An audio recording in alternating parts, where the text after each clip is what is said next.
Waalaikumsalam. Alhamdulillahirabbil alamin. Alladzi arsala rasulahu bil huda wa dinil haqq liyudhhirahu 'ala dini kullih wa kafa billahi shahida. Asyhadu an la ilaha illallah wahdahu la syarika lah. Asyhadu anna Muhammadan abduhu wa rasuluhu sallallahu alaihi wasallam tasliman katsiran wa ba'd. Bapak-bapak sekalian yang saya muliakan, Bapak Ibu, barangkali yang hadir, kita berdoa kepada Allah dengan nama-namanya yang indah dan sifatnya yang mulia, agar Allah menerima salat subuh berjamaah kita, menerima amal-amal kita sebelum hari ini, dan menjaga amal-amal kita setelah hari ini menjadi amal yang diterima olehnya. Amin ya rabbal alamin. Pada kesempatan pagi hari ini kita akan membahas sebuah tema yang menjadi kewajiban kita sebagai orang tua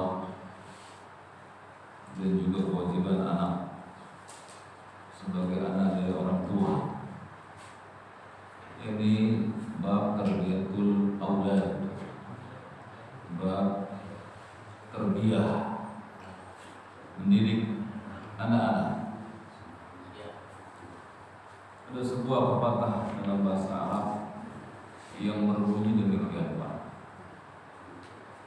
Al-ummu hiyal madrasatul ula fi hayati kulli insan. Pernah mendengar pepatah ini, Pak Ilham? Baru datang berbicara. Kata sebuah pepatah Arab, al-ummu, ibu, hiyal madrasatul ula, adalah sekolah pertama fi hayati kulli insan, pada setiap kehidupan manusia. Benar tidak?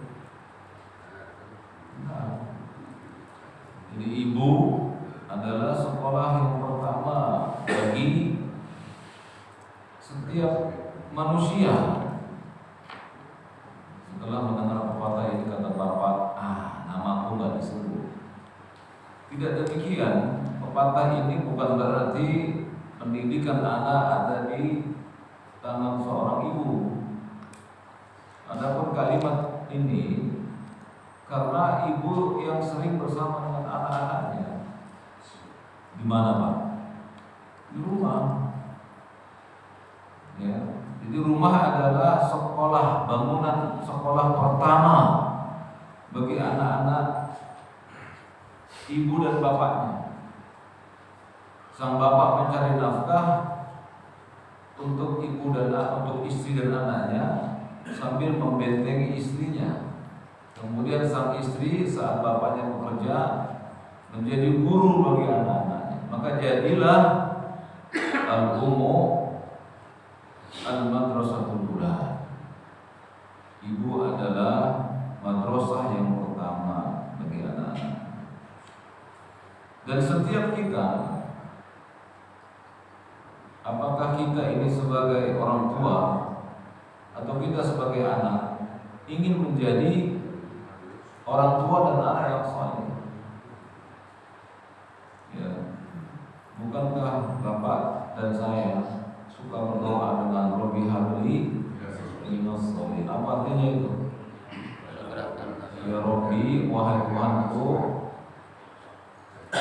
Rabbi habli, anugerahkanlah aku, jadikanlah aku minas sholihin, masuk dalam golongan orang-orang yang saleh. Berarti kita minta kita kepada Allah agar saleh, demikian pula anak kita. Ada doa lain yang dipanjatkan, Rabbana hab lana min azwajina, wahai Rabb kami, anugerahkan kepada kami azwajina. Apa artinya, Pak? Azwajina, istri-istri kan, jamak itu, Pak. Mungkin yang suka amin-aminkan imam dulu baru baca doa ini. Karena ya Allah anugerahkan istri-istri. Itu tadi satu. Bapak aminkan sih, kalau ibu-ibu nggak mau.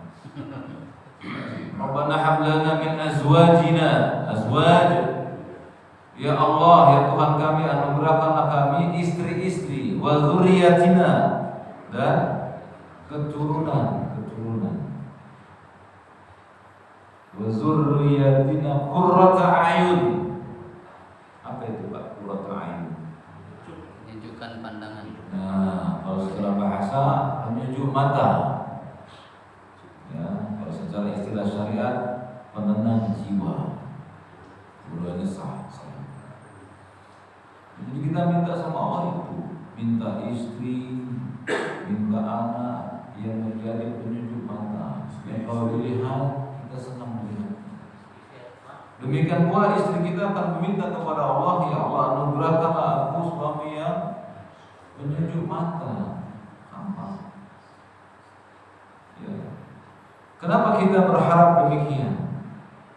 Kenapa kita berharap kepada Allah memiliki anak yang saleh, atau kita berharap menjadi orang tua yang saleh? Karena kesalehan itu bermanfaat. Nabi Shallallahu Alaihi Wasallam bersabda dalam riwayat Muslim nomor hadis 1631. Terkadang kita perlu Pak mencantumkan nomor hadis, karena banyak di akhir zaman orang suka ngomong hadis Nabi dicek gak ada. Tapi ditulis HR Bukhari, HR Muslim, itu dicek nggak ada hadisnya. Kadang-kadang kita perlu sebut ya dalam literatur tulisan atau pembahasan ada nomor hadis supaya bisa dicek. Dalam hadis riwayat Muslim nomor 1631, Nabi alaihi salatu wassalam atau beliau rahimahullah meriwayatkan hadis, "Idza matal insan in qata'a anhu amaluhu illa min thalathah." Kata Nabi Shallallahu Alaihi Wasallam, apabila seorang Bani Adam atau seorang manusia meninggal dunia, in qata'a anhu amaluhu, maka terputus semua amalnya. Maksudnya apa Pak? Terputus semua amalnya seorang manusia yang sudah meninggal dunia. Maksudnya apa? Dia nggak bisa beramal, nggak bisa mengalirkan dirinya pahala, nggak bisa. Ketika saya dan bapak wafat, inna lillahi wa inna ilaihi raji'un. Sudah nggak bisa apa-apa lagi. Semuanya diatur oleh yang masih hidup. Dimandikan, dikafani, disolatkan, dikuburkan, didoakan. Kita nggak bisa apa-apa di sini. Sudah pasrah saja. Nggak ada yang bisa membantu kita, dan nggak ada yang bisa memberikan pahala kepada kita yang sudah wafat. Illa min thalatha, kecuali 3 perkara. Min shadaqatin jariyah, sedekah yang berkelanjutan, jariyatun berkelanjutan. Au ilmin yuntafa'u bih, ilmu yang bermanfaat dahulu waktu dia hidup, diajarkan kepada keluarganya.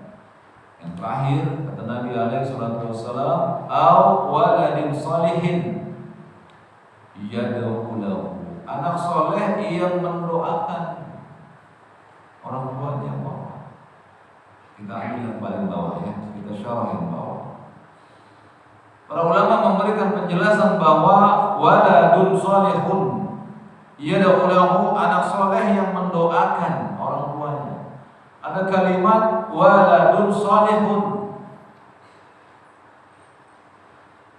Kalau dalam bahasa Arab na'wal manqut ya, sesuatu yang disifatkan. Jadi anak soleh itu pasti mendoakan orang tuanya, pasti.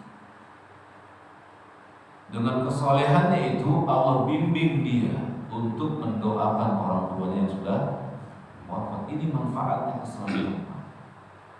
Dan tidak bisa seorang itu mendoakan orang tuanya kecuali ada kesolehan dalam dadanya. Jadi penting tidak soleh itu. Pak Indra, Pak Ilham, Pak Adek, Pak Dedi, ada Pak Dedi,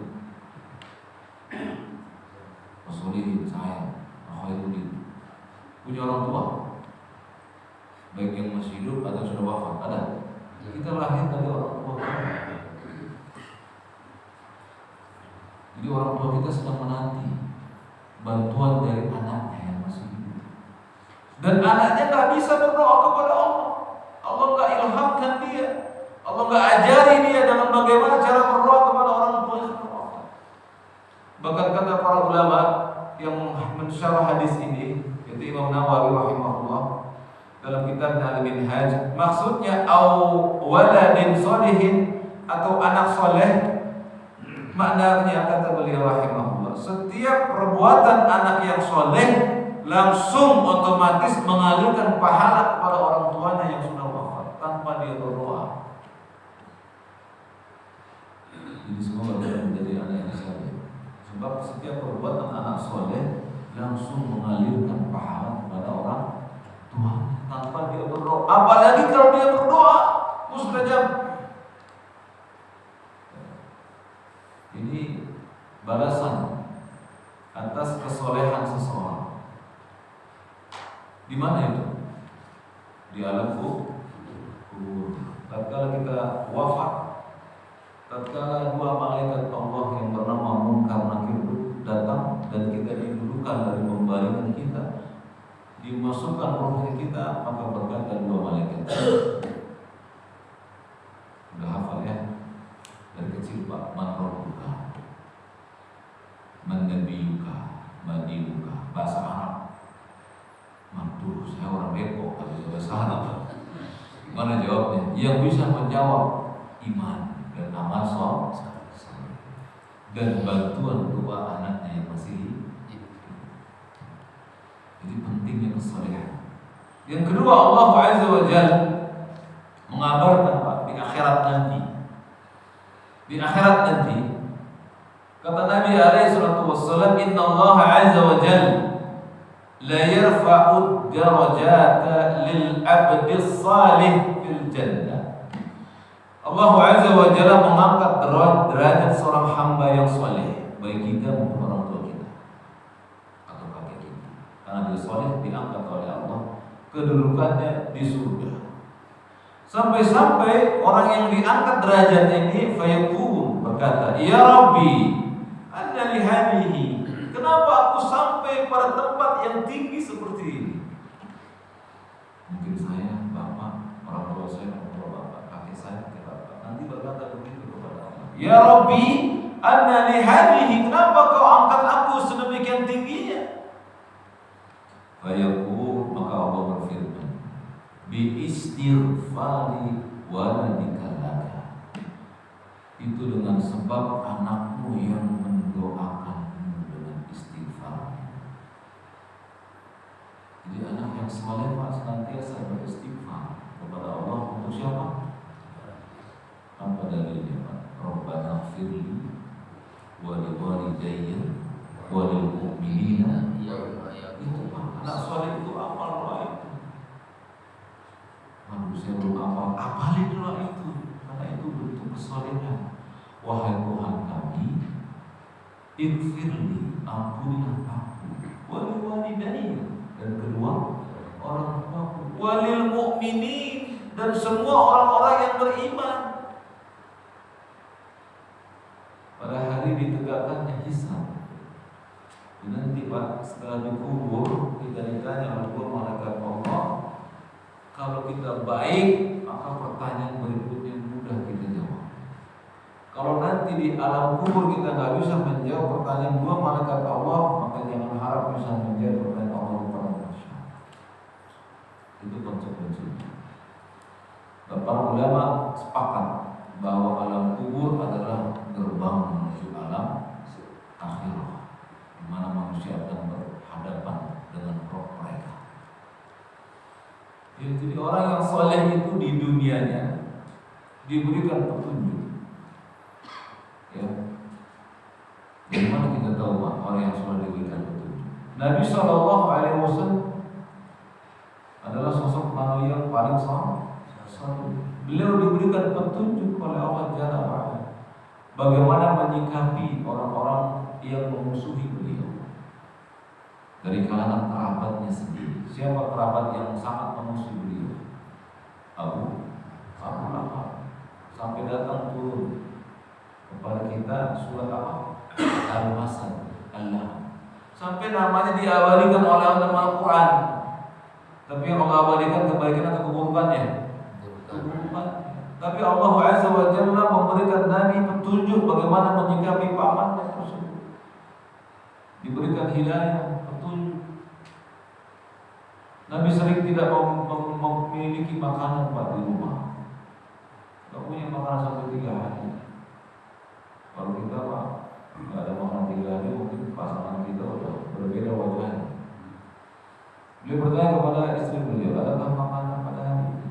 Tidak ada. Kalau begitu aku berpuasa. Diberikan oleh Allah petunjuk menyikapi kehidupan dunia, nggak pusing, meruat. Harga naik, minyak naik, bensin naik, pusing. Ya, tapi tetap aja antri. Harga naik. Apa kata seorang ulama bimbingan Nabi SAW? Wallahi la ubali, demi Allah aku nggak peduli walaupun sebutir gandum seharga 1 dinar. 1 dinar berapa? Berapa rupiah 1 dinar? Ada yang tahu? Hah? 1 dinar berapa rupiah? 1 dinar. Dinar itu berapa? Itu apa mata uang? Emas ya, kalau dirham ya. Kata seorang ulama, aku nggak peduli kalau 1 butir gandum itu seharga 1 dinar. 1 dinar itu kalau dia bukan mata uang emas itu 53.000 rupiah. Jadi 1 butir beras 53.000 Pak. Kita seliter berapa? 10.000. Ini 1 butirnya 53.000. Berapa butir beras itu yang kita makan seliternya? Banyak. Jadi kata ulama bimbingan Nabi, aku nggak peduli demi Allah. Andai kata 1 butir beras di zaman itu, kalau ada beras, Nabi beliau mengatakan 1 butir gandum seharga 1 dinar, aku nggak peduli. Alayya kewajibanku an a'budallah kama amarni. Kewajibanku adalah beribadah kepada Allah sebagaimana yang Dia perintahkan. Wa alaihi, dan kewajiban Allah an yarzuqani kama adani. Dan kewajiban Allah adalah memberikan aku rizki sebagaimana janjinya. Selesai. Jadi petunjuk sangat kita butuhkan Pak di dunia ini Pak. Sangat kita butuhkan. Ya. Kalau Bapak di hadapan pada 2 keadaan, ada minuman 1 di hadapan Bapak. Bapak nggak tahu minumannya halal atau haram. Kita bingung. Ini halal atau haram? Nggak tahu. Allah yang memberikan kita petunjuk. Ada label mulai ambil Bismillah. Tidak. Apa petunjuk itu? Kalau orang nggak tahu. Ya. Jadi petunjuk sangat dibutuhkan oleh kita sebagai hamba Allah dalam hidup. Di alam pertama gerbang akhirat juga Allah berikan hidayah dengan diberikan mengalirnya pahala dari anak yang soleh sehingga mampu menjawab pertanyaan dua malaikat. Ini nanti di akhirat juga dia akan diberikan oleh Allah manfaat dari kesolehannya berupa diangkat tinggi terus ke derajat yang tinggi di surga karena anaknya beristighfar. Jadi kesolehan sangat penting. Lalu tanggung jawab siapa? Kesolehan itu berada untuk kita punya rencana anak kita masuk ini, masuk itu, masuk ini, masuk itu. Biasanya SD Pak, usia 6 tahun ya Pak ya. Masuk SD 6 tahun, SMP nanti 13 tahun dan seterusnya begitu. Ya tidak, berarti ada usia dari 0 sampai 6 tahun. Itu tugas kita. Itu tanggung jawab bapak dan ibunya. Bukan berarti nanti masuk SD, SMP kita lepas tanggung jawab, tidak. Tapi saat itulah yang dinanti-nanti oleh Nabi SAW.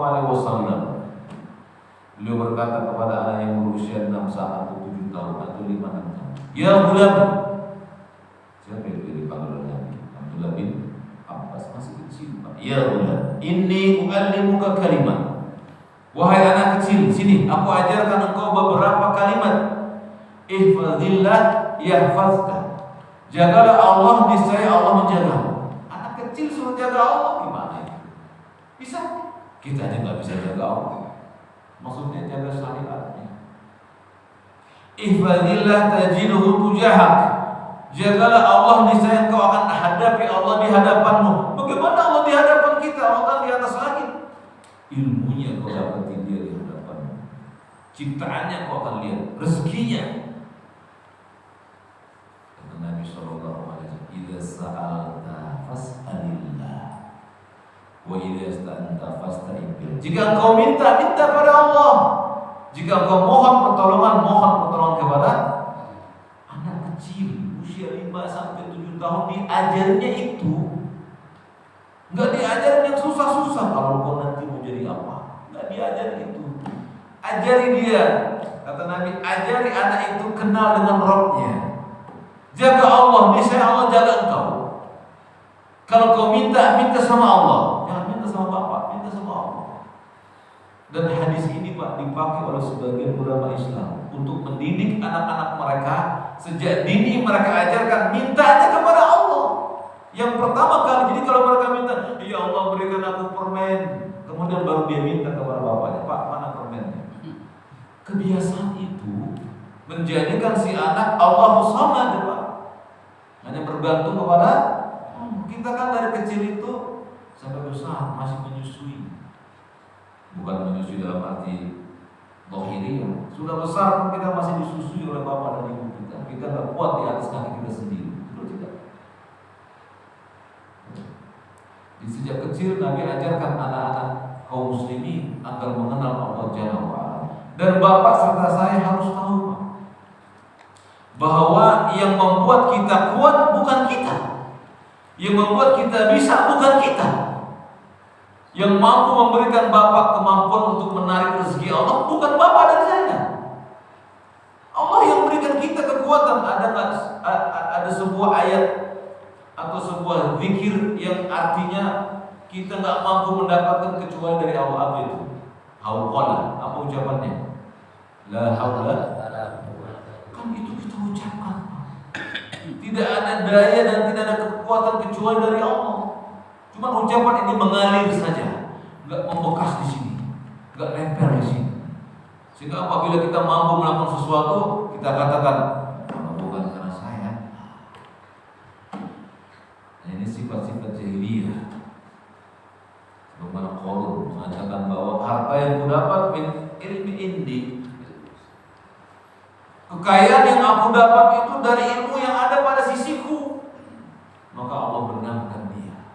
Allah perintahkan bumi terbelah menelan Qarun dan hartanya. Jadilah harta Qarun, harta karun. Orang Indonesia nggak bisa bilang Qarun, harta karun. Itu Qarun dari sebuah yang kunci berangkasnya dipanggul oleh 7 orang yang besar-besar. Berangkasnya, kuncinya, saking banyak. Ya, jadi tanggung jawab siapa? Anak-anak kita soleh. Kita tanggung jawabnya. Berfirman Allah Tabaraka wa Ta'ala dalam surat At-Tahrim ayat yang ke-6, ya ayyuhalladzina amanu qu anfusakum wa ahlikum. Wahai orang-orang yang beriman, bapak dan saya dipanggil ini. Jaga dirimu dan keluargamu dari api neraka. Wa quluhan nas wal hijarah, yang bahan bakarnya kalian dan batu, kata Allah. Kita bahan bakarnya api neraka kalau kita masuk neraka. Dan siapa yang menjamin kita masuk surga pada hari ini? Ada? Enggak ada nama kita, Pak. Kalau Abu Bakar, Umar, Utsman, Ali disebut oleh Nabi SAW, Abu Bakar fil jannah, Umar fil jannah, Utsman fil jannah, Ali fil jannah, Thalha fil jannah. 10 sahabat generasi awal ini jamin surga. Kita nama antum ada di Quran, di hadis, nama kita enggak ada. Nama orang tua kita ada enggak ada. Siapa yang menjamin itu? Jadi Allah Subhanahu wa Ta'ala menyuruh kita menjaga diri kita dan keluarga kita dari api neraka. Ini terbiah yang paling besar, pendidikan yang harus kita canangkan di rumah. Sejak kita memilih calon pasangan, sejak itu kita terbiah istri agar nanti melahirkan anak yang saleh. Berarti sebelum punya anak saleh yang kita terbiah siapa? Diri kita dulu. Makanya Allah mengatakan ku anfusakum, jaga dirimu. Baru kata Allah wa ahlikum, dan keluargamu. Jadi orang yang sukses itu dalam Islam kalau dirinya dan keluarganya selamat dari api.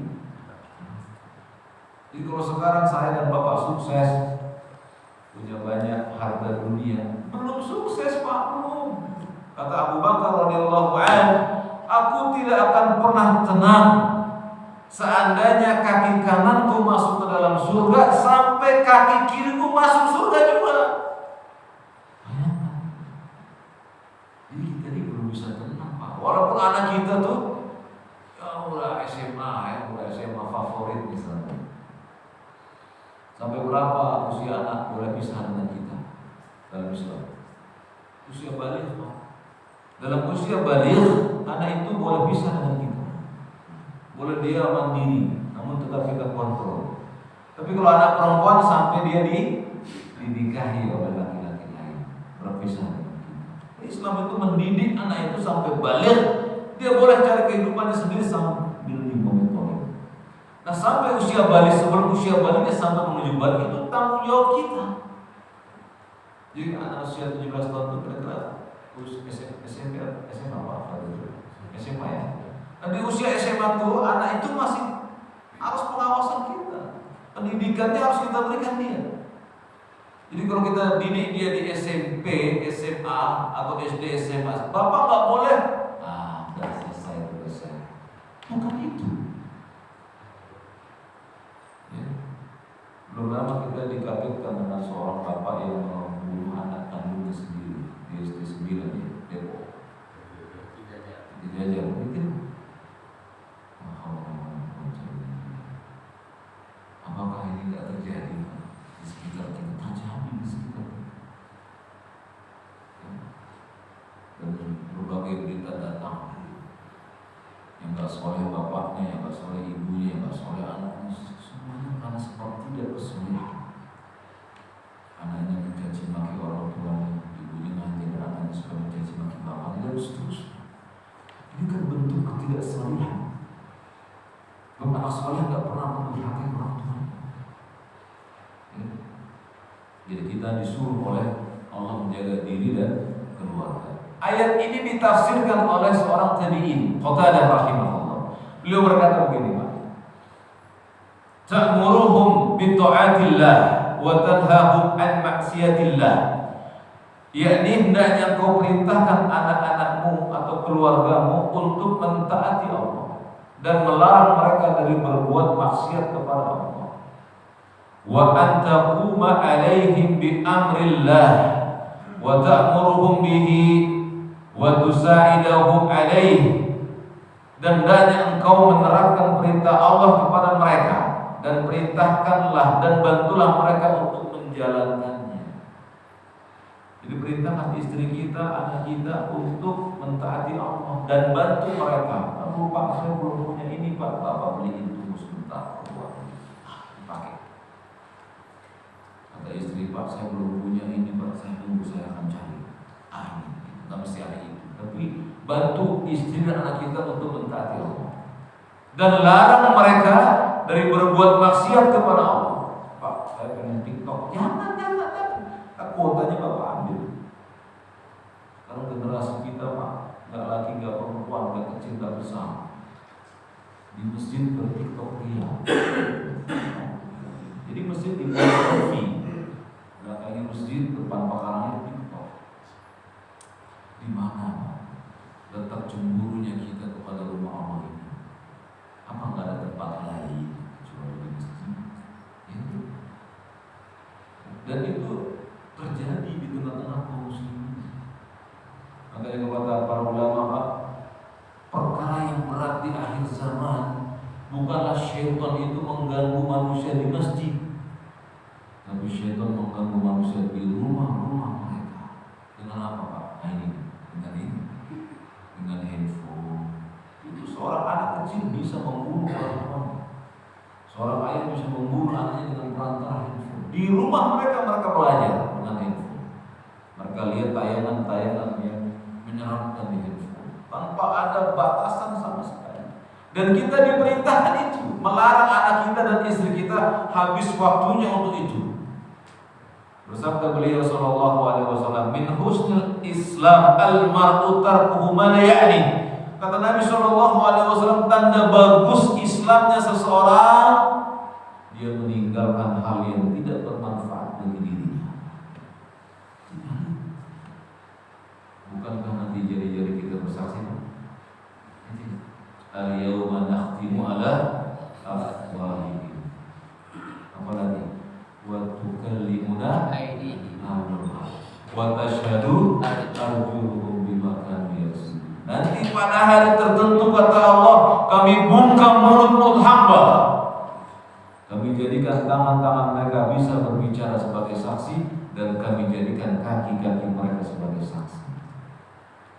Tangan kita yang megang gadget jadi saksi, yang megang Quran jadi saksi, kaki kita melangkah ke masjid jadi saksi, kaki kita melangkah ke TikTok jadi saksi. Semua jadi saksi. Ya, ditanggung jawab siapa? Milik anak kita. Kemudian Nabi Shallallahu Alaihi Wasallam bersabda, "Kulluhum ra'in, wa kulluhum mas'ulun an ra'iyati." Setiap kalian adalah pemimpin, dan setiap pemimpin akan dimintai bertanggung jawab. Di sebelum akhir hadis itu Nabi mengatakan, "War-rajulu ra'in fi ahlihi, wa huwa mas'ulun an ra'iyati." Seorang laki-laki atau bapak menjadi pemimpin dalam rumah tangganya, dan bapak itu akan ditanya nanti tentang kepemimpinan. Seorang ibu juga pemimpin di rumah tangga suaminya, dia akan ditanya nanti tentang kepemimpinan. Abdullah bin Umar radhiyallahu anhu. Siapa Pak Abdullah bin Umar ini? Kita mesti kenal Pak. Kalau kita kenal orang-orang terkenal yang masih hidup sekarang, jangan begitu juga. Kita mesti kenal juga orang-orang yang dikenal oleh Nabi SAW. Itu wujud kita mencintai beliau adalah mencintai orang-orang yang beliau cintai. Dan di antara orang yang beliau cintai adalah Abdullah bin Umar. Seorang laki-laki yang apa saja yang ada di Nabi diikutin. Jalannya Nabi diikutin, sisirnya Nabi diikutin, cara ngomongnya Nabi diikutin oleh Abdullah bin Umar. Siapa Abdullah bin Umar ini? Anaknya Umar bin Khattab. Diikutin cara. Kata Abdullah bin Umar, "Adabu bnika fa innaka mas'ulun anhu. Madza adabtahu wa madza alimtahu." Didiklah anakmu, karena sesungguhnya engkau akan dimintai pertanggungan jawaban mengenai pendidikan dan pengajaran yang telah engkau berikan kepadanya. Wa huwa mas'ulun an barkin wa tu'ayatihi lak, dan juga akan ditanya mengenai kebaikan dirimu kepadanya serta ketaatannya kepada dirimu. Jadi kita mendidik anak kita akan ditanya oleh Allah. Kita berbuat baik kepada anak kita akan ditanya oleh Allah. Demikian pula anak kita akan ditanya apakah kita mengajarkan kebaikan dan ketaatan, akan ditanya. Jadi apabila kita dusta, ada saksi yang lain. Siapa? Anak-anak kita. Maka tanggung jawab pendidikan anak ada di kedua orang tuanya, bukan di sekolahnya, bukan di guru-gurunya. Ya, ketika anak kita sudah masuk SD, pulang sekolah tanya apa yang diajarin tadi. Ini tadi diajarin ini bahwa kita mesti berbuat baik sama kita, bagus, betul. Ini diajarin bahwa begini-begini yang salah-salah nggak boleh kamu ikutin. Jadi kita mesti berani Pak untuk mengoreksi pendidikan guru anak kita di rumah kita. Jangan semua pendidikan di sekolah kita terima, tidak. Kan guru manusia biasa tidak? Kan saya dan Anda serta guru-guru manusia biasa. Kullu bani Adam khata'. Kata Nabi, setiap keturunan Adam cenderung berbuat salah. Cenderung. Jadi guru bisa salah ketika salah mengajarkan anak, kita koreksi ini nggak boleh. Tapi kalau guru saya begini, ya kan guru manusia juga bisa salah. Ajari mereka agar mereka hanya taklid kepada syariat Allah. Kan kita ingin menjadikan anak guru kita mujahidin dan mujahidah. Ajari mereka syariat Allah. Ustaz, saya belum tahu. Ya kita belajar. Makanya Allah mengatakan yang pertama, ya ayyuhalladzina amanu qu anfusakum. Kamu didik dirimu sendiri dulu. Lalu didiklah keluargamu, didiklah masyarakatmu. Maka akan lahir nanti pemimpin yang terdidik. Jadi kalau ingin memiliki pemimpin yang terdidik, Pak, kita didik diri kita. Pada zaman Ali bin Abi Thalib radhiyallahu anhu, ada seorang Khawarij. Tahu Khawarij, Pak? Orang yang mempunyai keyakinan bahwa pelaku dosa besar kafir dan neraka. Dan orang yang suka mencela penguasa, itu pahamnya Khawarij. Kata seorang Khawarij kepada Ali bin Abi Thalib ketika Ali menjadi Amirul Mukminin, "Wahai Khalifah, engkau ini memimpin kami enggak seperti kepemimpinan Abu Bakar dan Umar." Gitu. Sering enggak kita suka ngomong gitu, Pak? Sadar ya. Kata orang ini, engkau ini memimpin kami enggak seperti kepemimpinan Abu Bakar dan Umar. Sejahtera itu rakyatnya. Maka Ali bin Abi Thalib, seorang sahabat Nabi, khalifah yang keempat yang diberikan oleh Allah petunjuk, berkata, "Waktu Abu Bakar dan Umar mereka pemimpin, aku rakyatnya. Ketika aku jadi pemimpin, kalian rakyatnya." Paham di sini, Pak? Jadi pemimpin itu lahir dari rakyatnya. Kita ingin jadi anak yang soleh, akarnya kita. Kita yang mendidik mereka. Nanti jadi anak-anak soleh, kita mesti dididik dulu dengan Rasulullah. Jalankan yang wajib-wajib, 5 waktu ini penting, Pak, nanti kita lihat. Maka Al-Imam Hakim dengan nomor hadisnya 769 meriwayatkan hadis dari Nabi SAW. Beliau bersabda, "Manahalu walidu waladih afdal min adabi hasan." Kata beliau sallallahu alaihi wasallam, kata Nabi, tidak ada pemberian orang tua kepada anaknya yang paling baik kecuali pendidikan yang baik. Jadi pendidikan yang baik adalah pemberian yang paling baik orang tua kepada anak. Jadi kalau pendidikan anak kita nggak baik, Pak, pasti pemberian itu bukan pemberian yang baik. Sekalipun anak kita sudah menjadi orang yang tinggi tingkatan pendidikannya, Bapak Allah tidak bertanya kepada kita. Allah tidak menjadikan legalitas orang itu dimuliakan oleh Allah dengan pendidikan. Betul tidak? Kemuliaan di sisi Allah bukan ada pada dunianya, bukan pada gelar pendidikannya, bukan pada gelar harta dan dunianya. Allah berfirman dalam surat Al-Hujurat, "Inna akramakum indallahi atqakum." Sesungguhnya orang yang paling mulia di sisiku yang paling bertakwa. Bukan yang paling tinggi dunianya, bukan. Yang paling takwa, yang paling takut kepada Allah, itu yang paling mulia di sisi Allah. Berkata Al-Imam Ghazali, kenal ya Pak Imam Ghazali ya, penulis kitab Ihya Ulumuddin. Perlu diketahui bahwa metode untuk mendidik anak-anak termasuk urusan yang paling penting dan harus mendapat prioritas yang lebih dari urusan lainnya. Anak merupakan amanah di tangan kedua orang tuanya, dan hati si anak masih bersih merupakan permata yang sangat berharga dan murni yang belum dibentuk dan diukir. Jadi mendidik anak sejak dini itu, Pak, mampu merubah anak, Pak. Seperti kertas ini yang kosong, antum isi apa saja bisa, mau menggambar bisa, menulis bisa, coret-coret bisa. Itulah anak yang belum berusia tamyiz. Tamyiz usia 7 tahun. Jadi dari usia saat dia bisa mendengar sampai usia tamyiz itu anak itu masih kosong. Makanya ada PAUD di sini, ada PAUD. Apa itu, Pak? Artinya pendidikan usia ini di bawah 5 tahun kan PAUD. Karena mereka seperti kertas yang polos. Lalu bagaimana Ustaz kalau anak kita udah dewasa? Jangan patah semangat. Karena Allah yang bisa memberikan hidayah.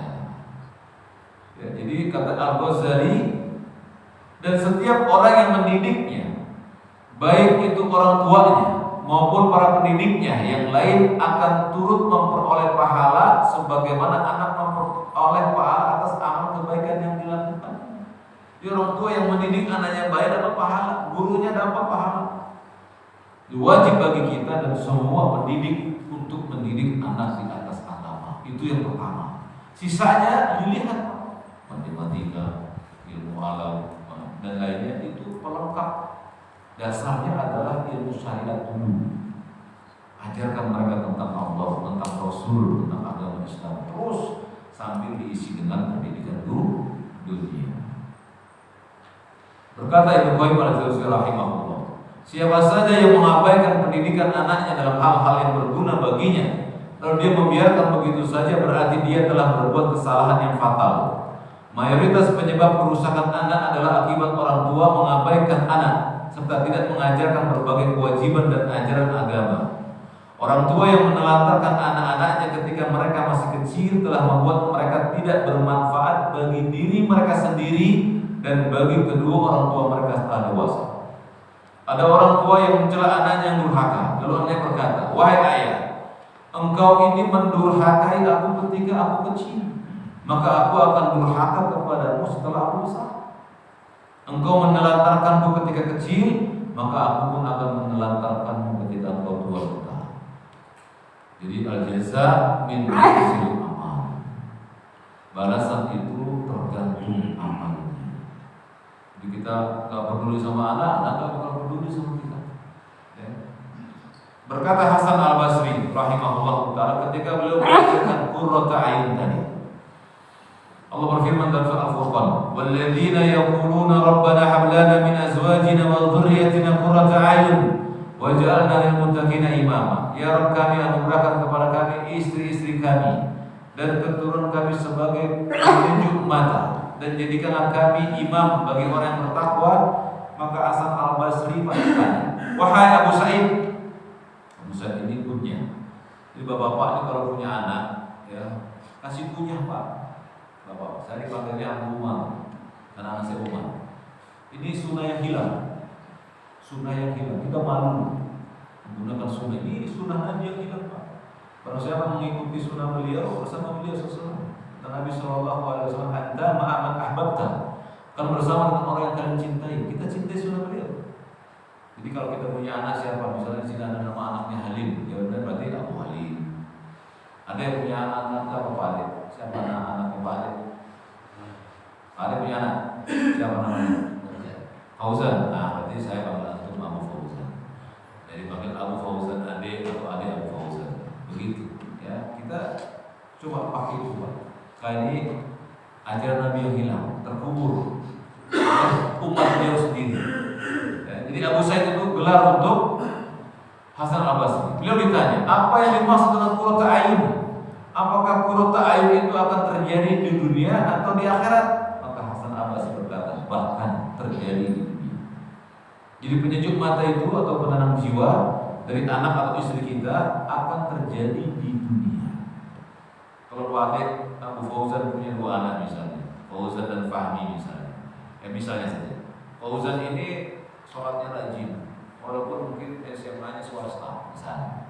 Sementara Fahmi ini sekolah negeri, masyhur, tapi malas sholatnya. Kira-kira yang menyejukkan mata Anda siapa?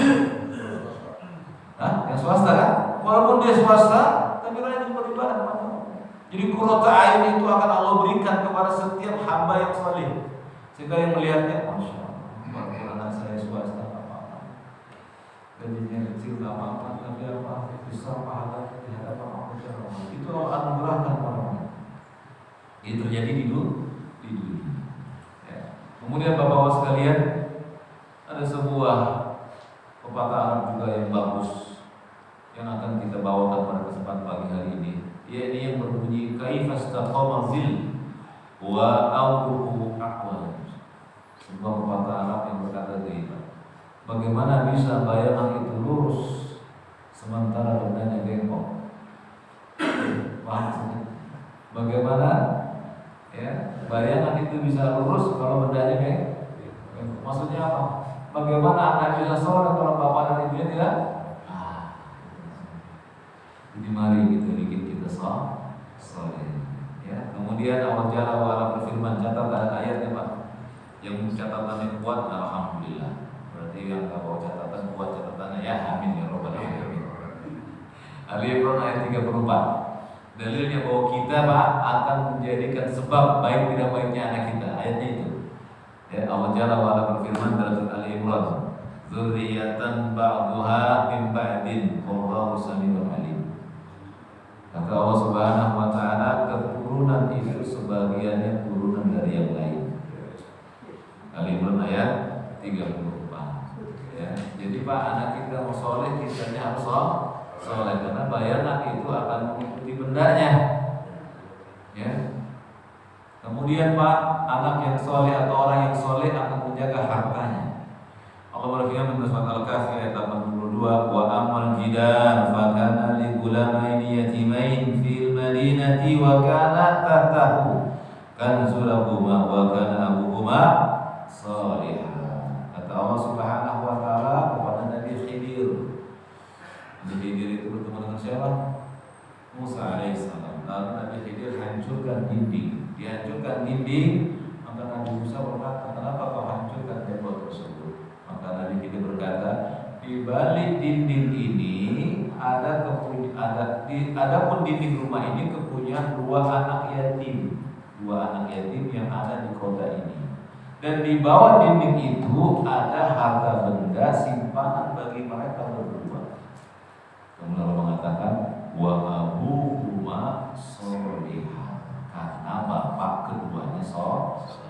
Berkata Ibnu Katsir, ini yang saya kemudian agak lama berpikirnya. Kata Ibnu Katsir rahimahullah ketika menafsirkan wa abuhuma sholihan, bapak kedua anak yatim soleh itu artinya kakeknya yang ketujuh. Jauh sekali. Jadi kakeknya yang ketujuh soleh sampai warisannya sampai keturunan diselamatkan oleh Allah. Kalau bapak ingin harta bapak selamat diterima oleh anak bapak, jadilah kita bapak yang soleh. Pasti ya Bu, pasti. Dia ayat Al-Kahfi ayat 80. Ya. Kemudian wahai saudara-saudara sekalian, terakhir Allah Jalla wa Ala berjanji kepada kita akan mengumpulkan kita bersama anak keturunan kita. Allah berfirman dalam surat At-Tur ayat yang ke-21. At-Tur 21. Allah berfirman, walladzina amanu wattaba'athum dzurriyyatuhum biiman alhaqna bihim dzurriyyatuhum. Kata Allah Subhanahu wa taala, dan orang-orang yang beriman saleh, ya, kemudian diikuti imannya oleh anak cucu. Kata Allah, alhaqna bihim dzurriyyatuhum, kami akan kumpulkan mereka dan anak cucu mereka di surga. Dengan syarat orang tuanya beriman, kemudian anak cucunya beriman. Maka Allah mengatakan al-haqqan bihi dzurriyyah, kami kumpulkan mereka itu bersama anak cucu mereka dalam surga. Ya, demikian contoh sekalian yang saya muliakan. Semoga ini bermanfaat bagi kita dan bisa menjadi pemicu agar kita berusaha untuk memahamkan diri kita ya terhadap kesolehan yang hakiki. Sebab Dia yang menciptakan kita, mengingatkan kita 14 abad yang silam. Jaga dirimu wahai orang-orang beriman dan keluargamu dari api neraka. Jaga diri kita dan keluarga kita dari api neraka, niscaya kesuksesan menanti. Barang siapa yang tidak menjaga dirinya, maka tidak akan bisa menjaga keluarga. Maka Nabi berkata, ibda bin nafsi, mulailah dari diri kalian sendiri. Maka Allah Subhanahu wa taala berfirman, ketika pada hari ini kita melihat begitu banyak orang yang tidak bisa berubah. Ya, kenapa? Karena orang itu tidak akan berubah apa yang ada pada dirinya. Allah Azza wa Jalla berfirman, innallaha la yughayyiru ma bi qaumin hatta yughayyiru ma bi anfusihim. Sesungguhnya Allah tidak akan merubah keadaan satu kaum ini, Pak. Kaum Arroyan, kaum masjid-masjid yang lain, kaum Islam di Depok, di Indonesia, Allah tidak akan berubah keadaan mereka. Hatta sampai kaum muslimin berubah diri mereka sendiri. Lihat kalimat di akhirnya, hatta yughayyiru ma bi anfusihim, sampai orang-orang itu merubah diri mereka sendiri. Kita ubah diri kita dulu, baru akan berubah negeri ini. Kalau kita tidak berubah diri kita, tidak akan bisa. Ubahlah diri kita lebih baik kepada Allah Jalla wa Ala, maka Allah akan hadiahkan kita berupa kejayaan diri dan masyarakat. kita. Wa hadza wa astaghfirullahaladzim li wa lakum wa lisairil muslimin min kulli dhanbin